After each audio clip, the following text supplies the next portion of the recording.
Assalamualaikum warahmatullahi wabarakatuh. Selamat datang Sobat Fisika. Kali ini kita akan melanjutkan pembahasan tryout online fisika yang pertama.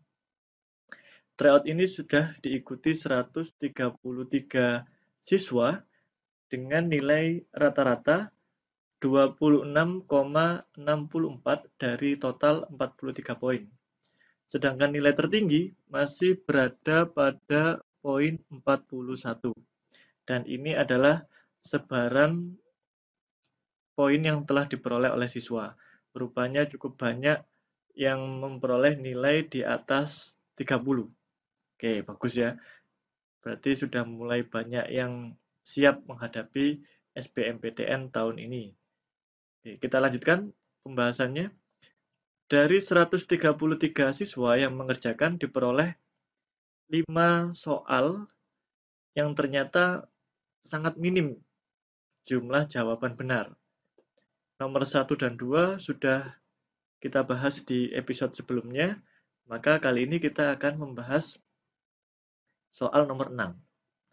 Pada soal nomor 6 ini, hanya ada 11 siswa yang mampu menjawab benar.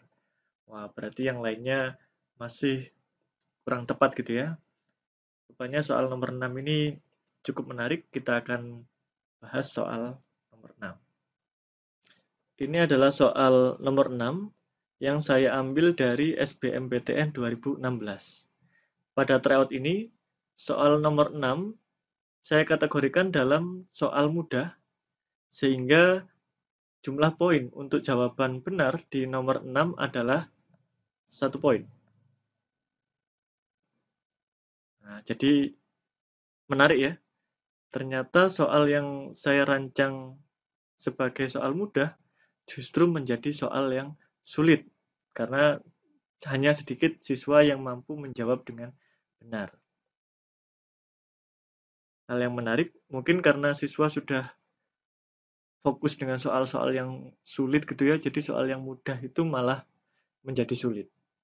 Tapi perlu diingat bahwa soal pada SBMPTN itu dikategorikan berdasarkan tingkat kesukaran butir soal. Jadi ketika semakin sedikit siswa yang menjawab benar, soal itu dikategorikan sebagai soal yang sulit. Lalu, apakah skor yang saya gunakan ini perlu saya rubah berdasarkan hasil pengerjaan? Jika merasa memang perlu dirubah, silakan tulis di kolom komentar. Jika memang perlu dirubah, maka akan saya rubah dan hasilnya akan saya kirimkan melalui email masing-masing siswa. Baiklah, mari kita bahas soal nomor 6. Soalnya seperti ini. Bola pecal bermasa M dengan momen inersia I menggelinding pada bidang miring dari keadaan diam dengan ketinggian H.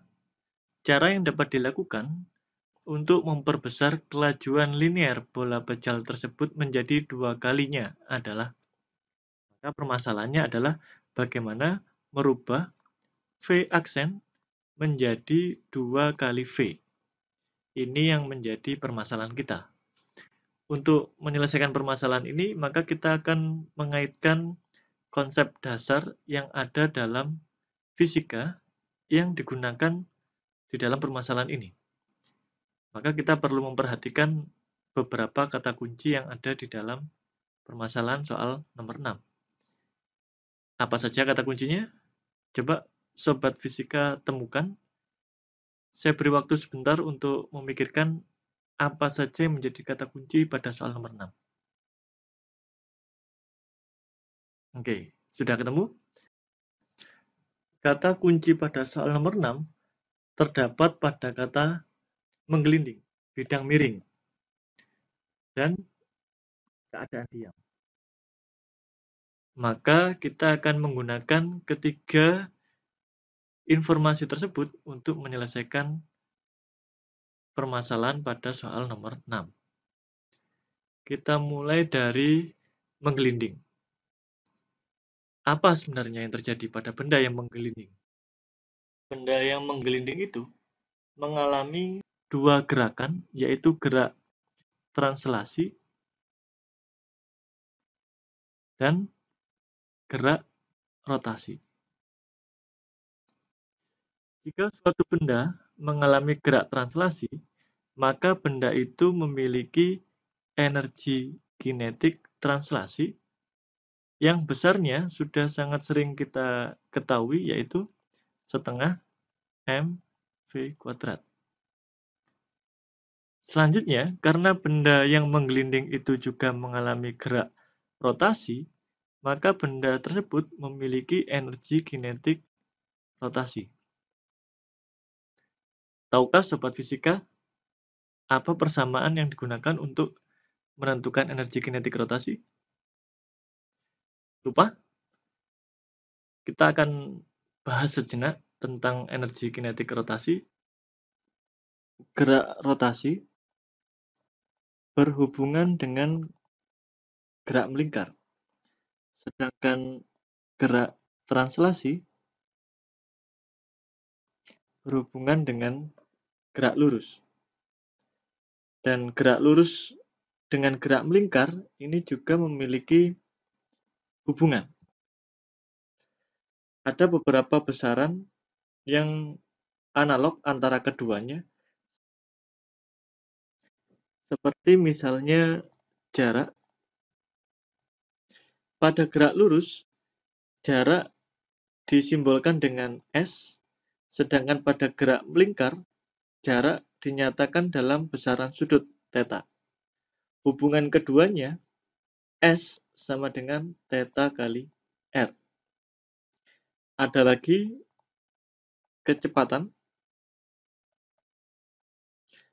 Pada gerak lurus, kecepatan adalah V, kecepatan linear, sedangkan pada gerak melingkar adalah kecepatan sudut, omega. Hubungan keduanya, V sama dengan omega R. Mirip bukan? Kita lanjutkan. Ada percepatan. Pada gerak lurus ada percepatan linear A, sedangkan pada gerak melingkar ada percepatan sudut alfa. Hubungan antara keduanya, A sama dengan alfa kali R. Masih banyak lagi besaran-besaran yang terkait antara gerak lurus dan gerak melingkar. Jadi kalau diperhatikan pola ini, sebenarnya rumus fisika itu hanya sedikit. Nah, tampak banyak karena memang dipandang secara terpisah.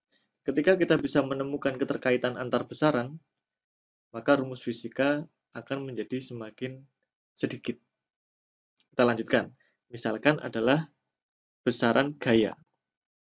Gaya yang menyebabkan benda mengalami gerak lurus adalah F. Sedangkan gaya yang menyebabkan benda mengalami gerak melingkar adalah torsi. Hubungan keduanya, torsi sama dengan F kali R. Ada lagi besaran massa. Pada gerak lurus, massa M, sedangkan massa benda yang mengalami gerak melingkar adalah momen inersia atau I. Hubungan keduanya, I sama dengan mR kuadrat untuk benda sebagai partikel. Sedangkan untuk benda tegar, seperti pada kasus nomor 6 yaitu bola pejal, I-nya adalah K mR kuadrat. K ini adalah konstanta. Dengan menggunakan hubungan besaran pada gerak lurus dan gerak melingkar, kita bisa merumuskan energi kinetik rotasi dari energi kinetik translasi. Jika kita sudah mengetahui bahwa energi kinetik translasi adalah setengah mv kuadrat, maka kita dapat mengetahui energi kinetik rotasi, yaitu setengah massa pada gerak lurus adalah M, sedangkan pada gerak melingkar adalah I. Jadi di sini setengah kali I. Sedangkan V, kecepatan pada gerak melingkar adalah omega. Maka pada energi kinetik rotasi, omega. Karena V pada energi kinetik translasi kuadrat, maka pada energi kinetik rotasi adalah kuadrat. Jadi caranya seperti itu, agar tidak terlalu banyak hafalan. Meskipun demikian, ini hanyalah trik agar kita tidak terlalu banyak menghafal. Jadi secara konsep, hubungan antara energi kinetik dan energi kinetik rotasi ini ada penurunan rumusnya.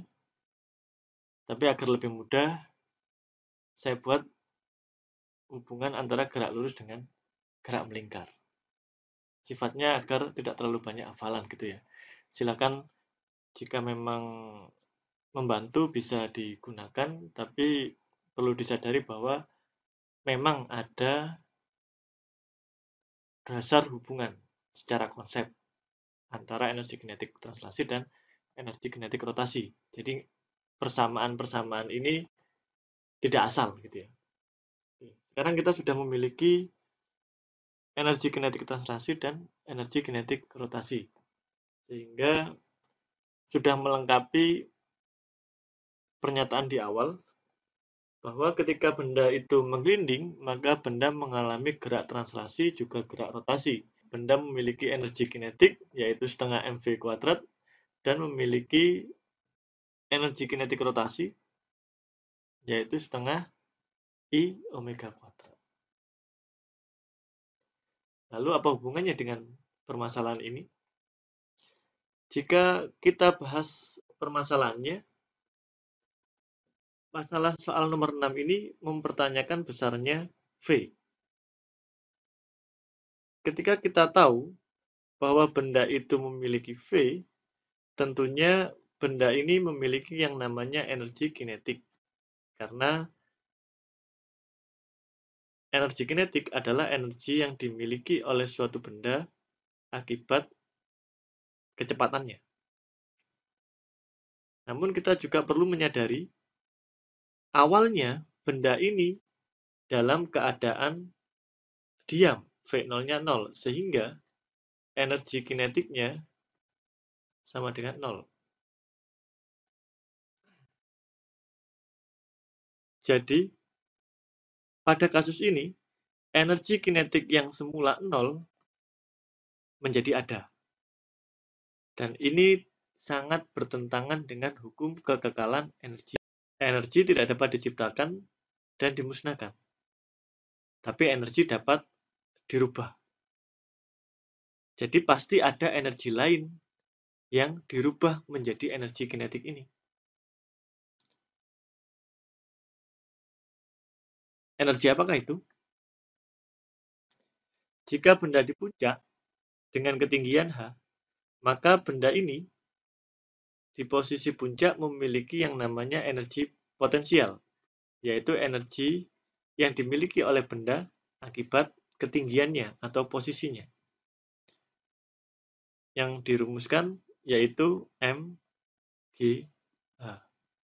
Sedangkan di posisi dasar, energi potensial benda bernilai 0 karena H pada posisi dasar bernilai 0. Nah, jadi energi kinetik yang dimiliki oleh benda di posisi dasar diperoleh dari energi potensial. Keadaan inilah yang dirumuskan dalam hukum kekekalan energi mekanik.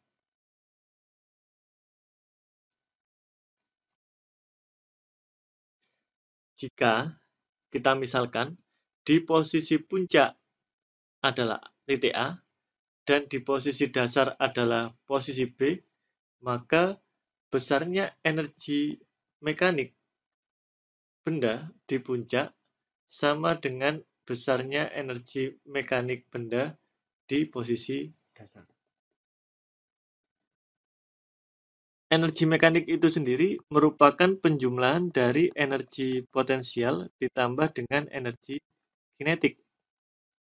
Karena pada kasus ini menggelinding, maka energi kinetiknya ada energi kinetik translasi dan ada juga energi kinetik rotasi.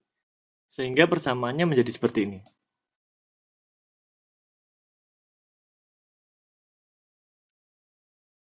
Pada posisi puncak,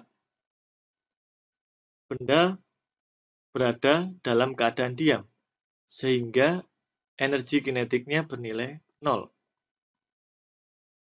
Sedangkan pada posisi dasar, posisi B, benda berada pada ketinggian 0, sehingga energi potensial benda di posisi dasar bernilai 0. Dengan menghilangkan energi yang 0, kita akan memperoleh persamaan seperti ini. Persamaan ini dapat diartikan bahwa energi potensial di puncak dirubah menjadi energi kinetik rotasi dan energi kinetik translasi. Kita masukkan persamaannya.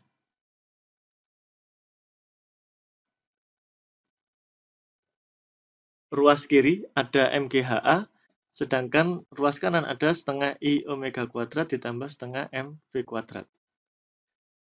Pada ruas kanan ini bisa kita sederhanakan dengan menggunakan hubungan antara dua besaran di dalam gerak rotasi dan juga gerak translasi, yaitu I sama dengan K MR kuadrat dan omega sama dengan V per R.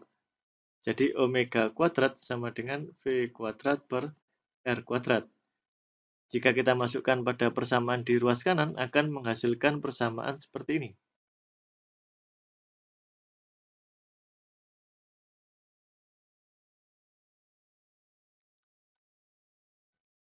Kita coret beberapa besaran yang sama.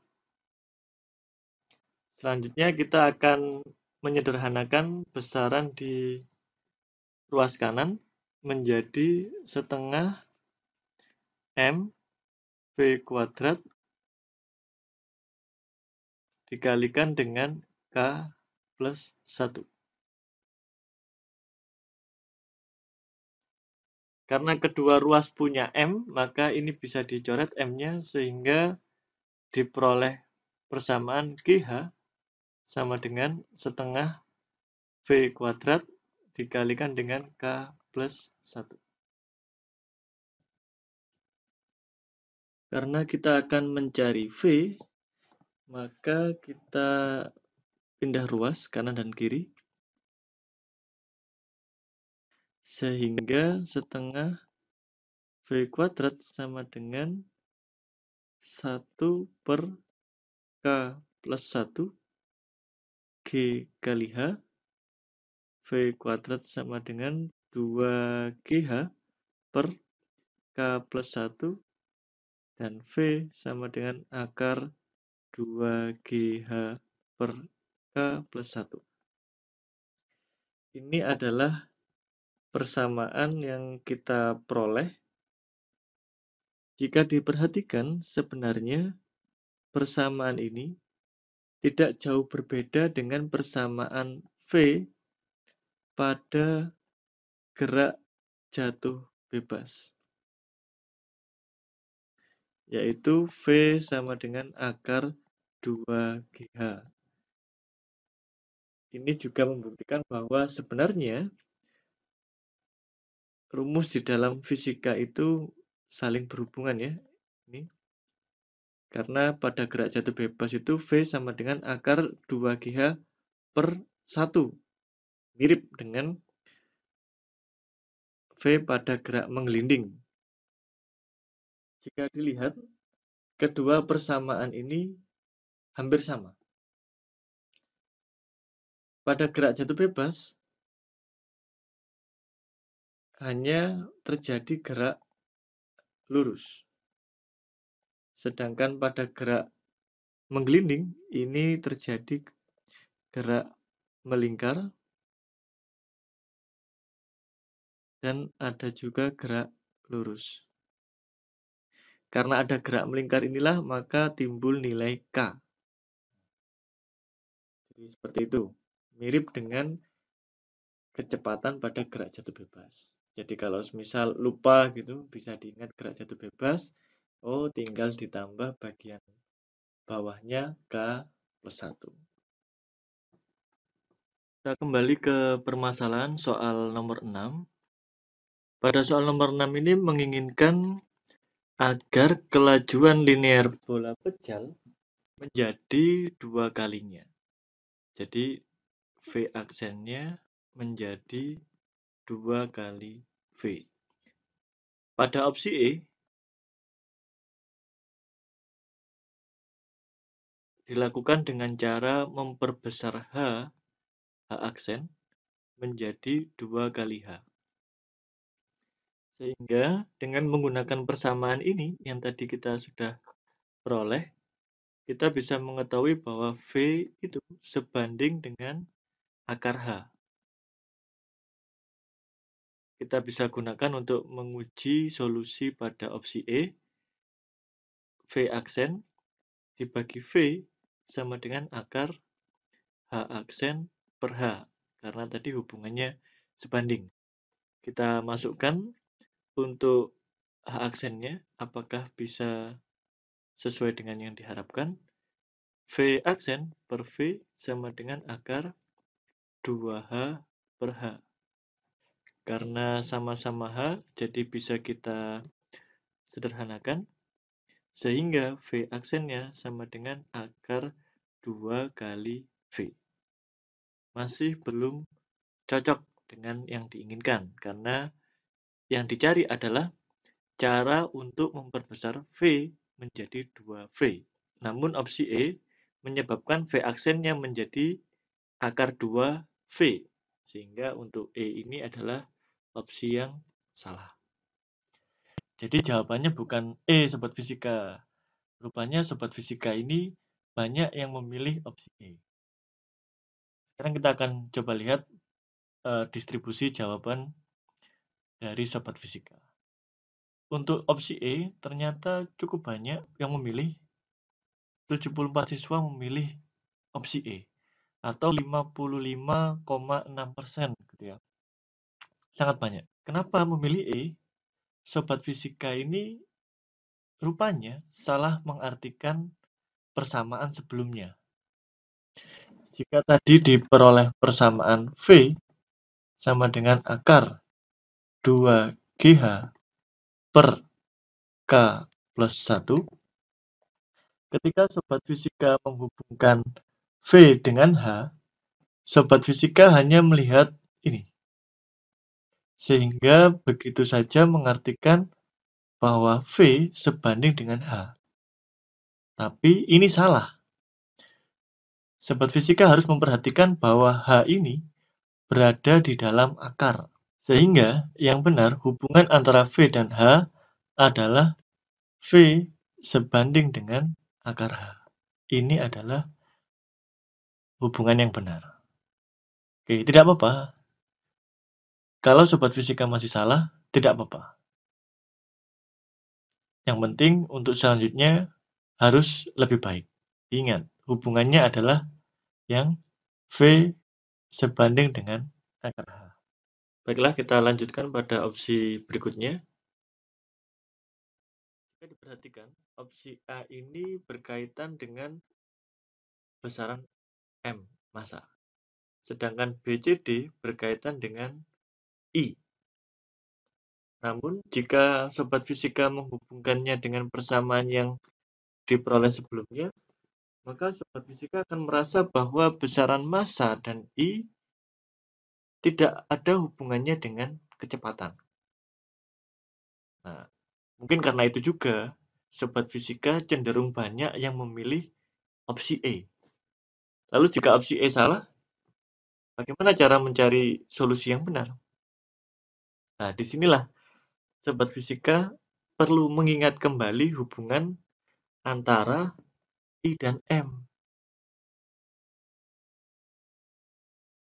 I adalah momen inersia, dan M ini adalah massa. Hubungan keduanya, I sama dengan K M R kuadrat. Jadi dari persamaan I ini kita bisa memperoleh K sama dengan I per MR kuadrat. Nah, inilah yang akan kita substitusi ke dalam persamaan V. Sehingga V sama dengan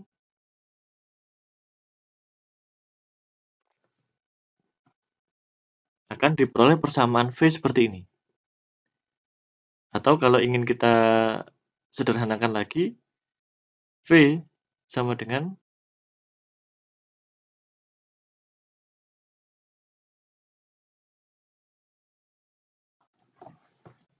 diperoleh persamaan seperti ini. Memang terlihat agak rumit karena banyak variabel yang terlibat di dalam besaran V ini. Namun kita sudah berhasil menemukan hubungan antara V, M, dan I. Ini sudah ada besaran M, dan I. Jika dilihat dari persamaan ini, hubungan antara V dan M dirumuskan sebagai berikut. V sebanding dengan akar M per I plus M. Dan hubungan antara V dan I dirumuskan sebagai berikut. V sebanding dengan akar 1 per I plus M.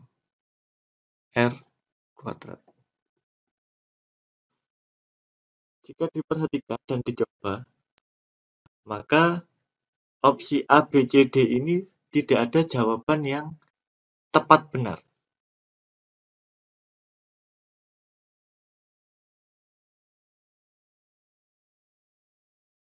Bukan berarti akhirnya kita memilih untuk tidak menjawab gitu ya Sobat Fisika. Namun, karena tidak ada jawaban yang tepat benar, maka kita bisa memilih jawaban yang mendekati.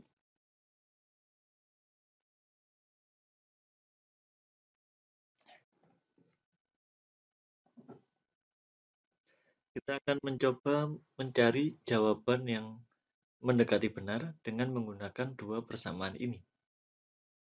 Kita dekati saja persamaan ini. Untuk persamaan yang menghubungkan V dan M, kita bisa menggunakan pendekatan secara kasar, yaitu V sebanding dengan akar M. Hubungan ini hampir sama dengan opsi E, di mana opsi E menggunakan hubungan V dan H, yaitu V sebanding dengan akar H. Sehingga dihasilkan V aksen yang nilainya akar 2 kali V. Sehingga dengan menggunakan cara yang sama, pastinya untuk opsi A ini akan menghasilkan V aksen yang nilainya akar 2 V. Sama dengan opsi E tadi. Sehingga opsi A ini merupakan opsi yang salah. Sekarang kita tinggal memiliki opsi BCD yang menggunakan hubungan antara V dan I. Kita gunakan persamaan yang ini. Secara kasar, hubungan V dan I dinyatakan V sebanding dengan 1/akar I. Kita gunakan pendekatan kasar saja. Kira-kira, sekitar gitu ya. Jadi hubungannya berbanding terbalik. Jika diinginkan tadi V aksen 2 kali V, maka berapakah nilai I aksen? Nah, kita akan cari seperti itu. Karena ada 3 opsi yang memvariasi nilai I. Jadi kita akan mencari berapa nilai I yang tepat agar dihasilkan V aksen sebesar 2 kali V. Kita lanjutkan. V aksen per V sama dengan akar I per I aksen, karena berbanding terbalik ya. Kita masukkan V aksennya tadi adalah 2V per V sama dengan akar I per I aksen. V-nya bisa kita hilangkan, 2 akarnya juga, sehingga 4 sama dengan I per I aksen. Dari sini diperoleh I aksen sama dengan 1/4 I atau I aksennya sama dengan 0,25 I. Ada jawabannya? Kita lihat ke opsi yang ada. Ternyata jawaban yang benar adalah opsi D. Oke, Sobat Fisika. Jadi kita sudah menemukan jawaban untuk soal nomor 6. Ya, meskipun jawaban ini menurut saya jawaban yang paling mendekati, gitu ya. Jadi jawabannya mendekati. Selanjutnya kita akan coba lihat bagaimana sebaran jawaban Sobat Fisika dari soal nomor 6 ini. Kita lihat, ternyata 11 Sobat Fisika berhasil menjawab soal nomor 6 ini dengan jawaban yang benar. Oke, tepuk tangan untuk semua Sobat Fisika yang sudah benar. Untuk Sobat Fisika yang masih belum benar, setidaknya melalui video ini saya harap Sobat Fisika memperoleh suatu hal yang bermanfaat, jadi tahu kurangnya di mana, apa saja yang perlu Sobat Fisika antisipasi, apa saja yang perlu Sobat Fisika pahami lebih lanjut. Jika Sobat Fisika merasa video ini bermanfaat, tekan like. Jika ingin share, silakan agar video ini bisa memberikan manfaat untuk Sobat Fisika yang lain. Sebelum saya akhiri, sebenarnya ada yang ingin saya tanyakan untuk Sobat Fisika. Apakah Sobat Fisika suka pembahasan soal disertai materi, atau sebaiknya untuk pembahasan soal itu hanya cara-caranya saja, seperti yang ada di buku? Saya ingin tahu pendapat Sobat Fisika. Minta tolong dituliskan di kolom komentar ya, agar bisa menjadi acuan saya dalam membuat video yang lebih baik lagi untuk Sobat Fisika semua. Jangan lupa subscribe untuk terus mengikuti kupas soal fisika yang lainnya. Saya akhiri, semoga bermanfaat. Jangan pernah benci fisika. Wassalamualaikum warahmatullahi wabarakatuh.